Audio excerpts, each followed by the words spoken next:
welcome everybody. We are going to be debating euthanasia here. We have the against team and the for team. Basically, we are going to be talking about whether we should be legalizing the mercy killing of a person in various circumstances. And do you guys want to start with your stance? Okay, perfect. Well, I want to start with an opinion here. I personally think, based on research, that there are some people that are abusing about euthanasia. There are several documented cases of abuse in countries like Belgium. Like, there's an example of deaf twins that were euthanized. Right? Okay. The request because they became blind. Also in Belgium, a woman was euthanized because she was suffering from anorexia. And in Netherlands, a woman was euthanized because she was going blind and could not see the dirt. Okay. Yeah, so also in my point of view, euthanasia is not easy nor peaceful, as euthanasia promotes the suicide, as it's like to end your life more instant than is prepared. And also the doctors didn't study like 10 years to have to end lives, so they studied to save lives. So I think euthanasia should not be legalized. Okay. And you guys? I would like to start with the definition of euthanasia. Euthanasia comes from Greek and means good death. Yeah, good death doesn't mean necessarily to kill someone's life, just as you are saying. I would like to say also that our stance in favor of euthanasia has certain limits. It's in favor of euthanasia without malified intentions. It's in favor of euthanasia when it's consensual. It's in favor of euthanasia when someone has the capabilities to say yes to euthanasia. We are against forced euthanasia. We are against euthanasia being used as a method to discriminate. Our position of euthanasia is strictly based on the human rights documents. It's based on the certain rights that are recognized not only in the human rights, but are also recognized in different constitutions and different laws around the world. And it's not in favor of just killing people because they have disabilities or stuff. It's in favor of killing, of helping people die in a peaceful, in a dignified way. It's also in the same way of the right of a life, the right of a dignifying life, and therefore the right of a dignifying death.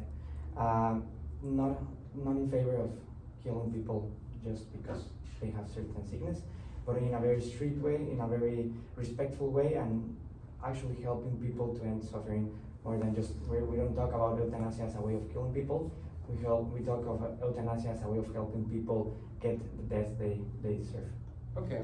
Yeah, and then your point of view, Diego. The people that suffer decides to kill themselves. No, because they have sickness in their minds, but because they don't want to be being suffering. So there is this decision of the people who don't want to suffer anymore, and as Marcelo said, both of the kids, the girls, were suffering, so they don't want to suffer anymore. Yeah. Okay. So you guys brought up situations where this has been abused, like in Belgium, where situations where it maybe was used in a less than moral circumstance, and I'm sure there's more examples. What do you think about situations like that happening potentially because of this? Well, when we talk about a complicated situation as euthanasia, I don't think it's something about white and black. It's something that always has a gray area and area of debate. So our proposal, our idea is not to impose euthanasia in an easy way. It's actually to create a debate and to have a certain argument about which regulations need to be put up in order to have the actual right of euthanasia. So we are talking about certain limits about where does it go. Maybe even we're open to discuss maybe not practice euthanasia in children, because then the children won't be able to decide by themselves, and another a third party will have to decide for them, and that might not be fair. Maybe only apply euthanasia with people that have the right are considered under the law as responsible for their actions, so they can decide by themselves. People are mentally capable of making decisions, and well, people that are children or people that are under the concept is legal guardianship. Maybe those individuals exclude them from this process, as they won't be able to decide by themselves, and wouldn't be fair to make someone else make that decision.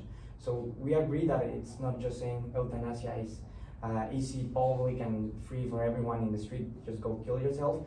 We understand it has certain responsibility to also to open up the process of ending someone else's life, but it should be passed, and there are a lot of arguments that support the fact that people have the right to have a dignified death. So what we propose is, why don't we talk instead of certain regulations of certain aspects in order to make sure everyone has this right. Yeah, so what do you guys say to the idea that you open euthanasia to certain circumstances? Well, I think in many countries they have palliative cares that I think they are the cares that induce to have to suffer the less to be dead, I think. So I think there are situations, as we're talking to the children, that the parents are like in a coma, yes, in English, coma. So they decide if they want to end their life.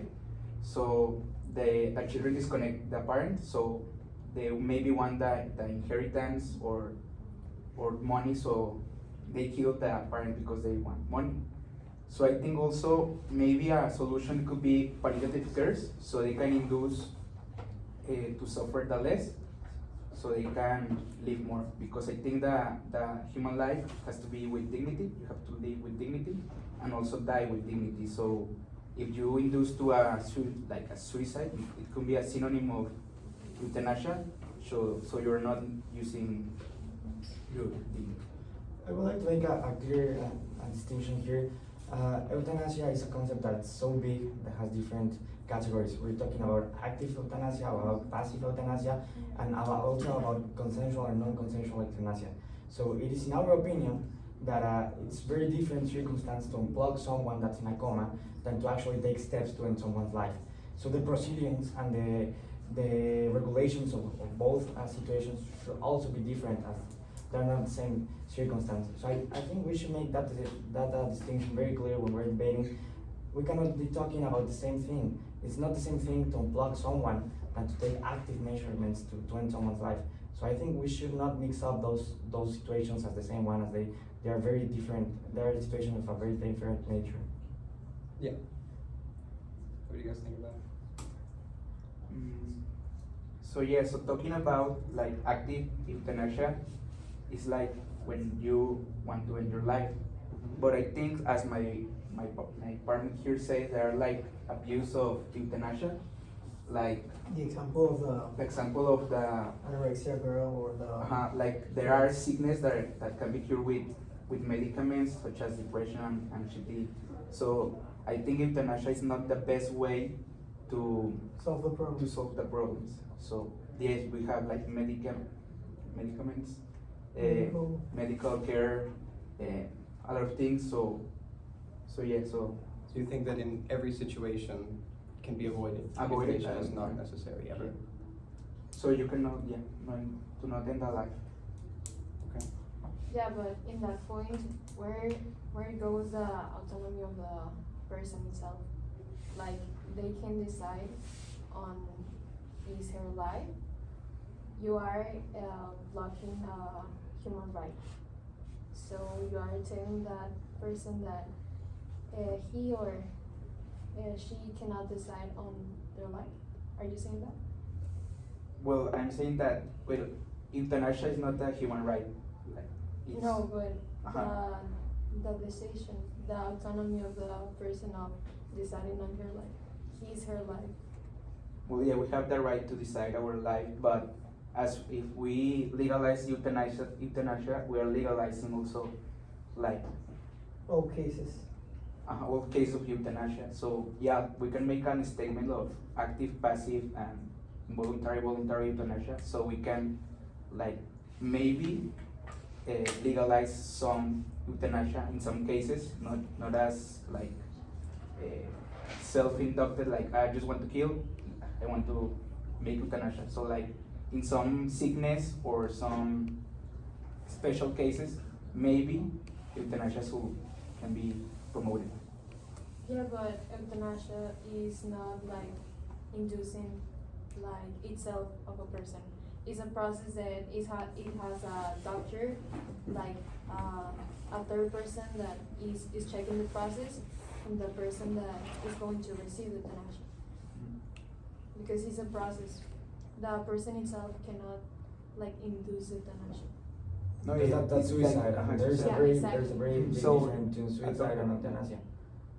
And I will also like to mention, worldwide, almost in every country in the world, a patient has the right to refuse care. If he or she or them believe they don't want it, then they're better off with them. And in most of those cases, they don't have a quick death. They go through a very slow and suffering process before they actually die. So you're telling those people that will not get any help because they don't want it, that they have to receive a kind of torture for a series of months or even sometimes years or sometimes less, but instead of just getting a quick and dignifying death. Yeah, you're telling the people that suffer instead of going through that process quickly. Okay. Do you have a stance on that? Yeah, as I mentioned, there are like palliative cares that make the patient suffer the less, and they are legal. Like such in Mexico, we don't legalize euthanasia, but it is legalized the palliative care. So these are medicines that Make them equal, make them participate equally. Like him? Yeah. Say something. Say something. Well, I want to talk about, you told of doctors and everything. I personally think that medical personnel, like doctors who induce euthanasia, suffer personal consequences. Like the act of euthanasia is neither easy or peaceful for the doctors. It's a difficult thing to do, and medical personnel are like affected. And also in Belgium,